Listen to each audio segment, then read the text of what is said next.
आणि या गुन्ह्यातील 3 आरोपी पती, सासू आणि नणंद या 3 आरोपींना अटक करून त्यांना 21 तारखेपर्यंत 21/5 पोलीस कस्टडी रिमांड आहे।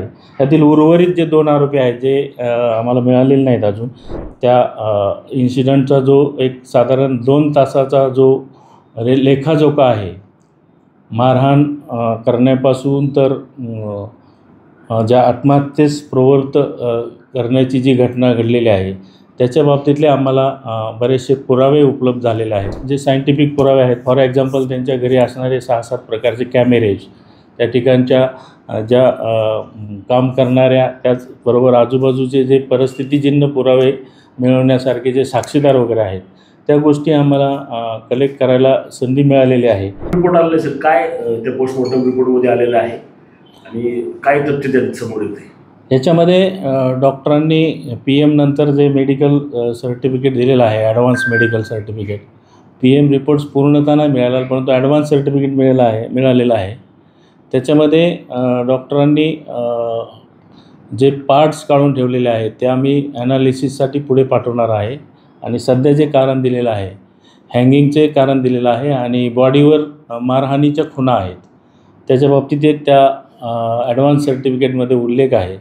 त्याच्यावरून आम्ही त्या गुन्ह्याला लावलेली कलम, फॉर एक्झाम्पल 324 एक वाढवलेला आहे आणि हुंडाबळी हे जे जुनं कलम आहे 304B, सध्याचा नवीन ॲक्टप्रमाणे 80/2 आणि जे 306 आहे पूर्वीचं ते 108 जे नवीन कलम आहे त्याप्रमाणेच गुन्हा दाखल केलेला आहे। आणि या गुन्ह्यातील 3 आरोपी पती, सासू आणि नणंद या 3 आरोपींना अटक करून त्यांना 21 तारखेपर्यंत 21/5 पोलीस कस्टडी रिमांड आहे।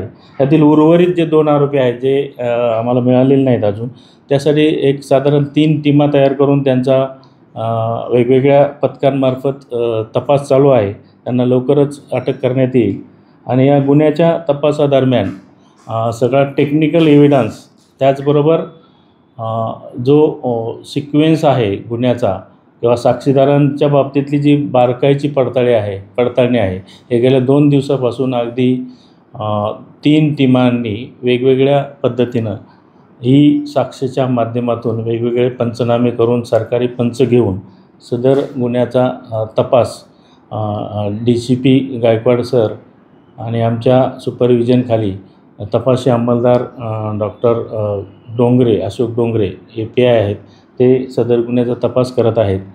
लवकरच या गुन्ह्यातील उर्वरित आरोपी अटक करण्यात येतील आणि या गुन्ह्याची जी सिक्वेन्स आहे, या गुन्ह्यातील जे पुरावे आहेत, कशा पद्धतीनं त्या इन्सिडेंटचा जो एक साधारण 2 तासाचा जो लेखाजोखा आहे, मारहाण करण्यापासून तर ज्या आत्महत्येस प्रवृत्त करण्याची जी घटना घडलेली आहे त्याच्या बाबतीतले आम्हाला बरेचसे पुरावे उपलब्ध झालेले आहेत आणि ते आम्ही या तपासादरम्यान सिक्वेन्सनी त्याचा तपास करत आहोत आणि या गुन्ह्याचा प्रोग्रेस झालेला असून उद्याच्याला आरोपींना कोर्टात सादर करून त्यांचं पोलीस कस्टडी रिमांड वाढवून घेणार आहोत। सर, हत्येचा आरोप जो होतोय आणि आपल्या या तपासामध्ये असं दिसतंय की हत्या नसून हे आत्महत्येस प्रवृत्त केलेलं आहे, तर ते सिद्ध करण्यासाठी काय आपल्याकडे पुरावे आता? बरोबर आहे, त्या दृष्टीने तपासी अंमलदार आणि आम्ही थोडंसं जे सायंटिफिक पुरावे आहेत, फॉर एक्झाम्पल त्यांच्या घरी असणारे 6-7 प्रकारचे कॅमेरेज, त्या ठिकाणच्या ज्या काम करणाऱ्या, त्याचबरोबर आजूबाजूचे जे परिस्थितीजन्य पुरावे मिळवण्यासारखे जे साक्षीदार वगैरे आहेत, त्या गोष्टी आम्हाला कलेक्ट करायला संधी मिळालेली आहे आणि त्या दृष्टीने त्या गुन्ह्याचा प्रोग्रेस चालू आहे। खरं तर अजित पवारांची म्हणजे जे आता सत्तेत आहे त्यांचे जवळचे अतिशय निकटवर्तीय राजेंद्र राठोड आहेत आणि त्याच्यामुळं पोलिसांवरती दबाव आहे असं एक चर्चा आहे। तर त्या अनुषंगाने काय सांगाल, कुणाकुणाचे नेमके फोन आतापर्यंत आपल्याला काही आलेले आहेत? नाही, अशा प्रकारे कोणाचे फोन वगैरे काही नाही। आम्ही आमचा तपास अगदी कायदेशीर पद्धतीनं जास्तीत जास्त सायंटिफिक पुरावे गोळा करून या गुन्ह्यातील ही जी घटना आहे, अतिशय सामाजिक व्हॅल्यू किंवा एक क्रूरतेचा किंवा एका महिलेचा अशा प्रकारे अंत होणे या दृष्टीने त्या गुन्ह्याकडे गांभीर्याने पाहून जे दुवे आहेत, तपासाचे जे दुवे आहेत, सायंटिफिक एव्हिडन्सेस आहेत, ते अगदी बारकाईने गोळा करून सदर गुन्ह्याचा तपास चालू आहे. कोणत्याही प्रकारचा दबाव नाही. राजेंद्र हगवणे सापडत नाहीत म्हणून ही शंका जी आहे ती उपस्थित केली जाते. नाही, दबाव असल्यामुळे त्यांना अजून अटक होत नाही, त्यासाठी आम्ही वेगवेगळ्या टीमा काढलेल्या आहेत आणि लवकरच आमच्या टीमांना यश येईल. सोशल मीडियाच्या भाऊ गर्दीत विश्वासार्हतेने चकाकणारे नाव म्हणजे लेट्सअप मराठी. सगळ्यांना, सगळ्या नागरिकांना ती स्पीच, ती लेट्सअप वरील मुलाखती म्हणजे विचारांचा खजिना. त्यानंतरच्या निवडणुकीमध्ये मला सोडून गेले.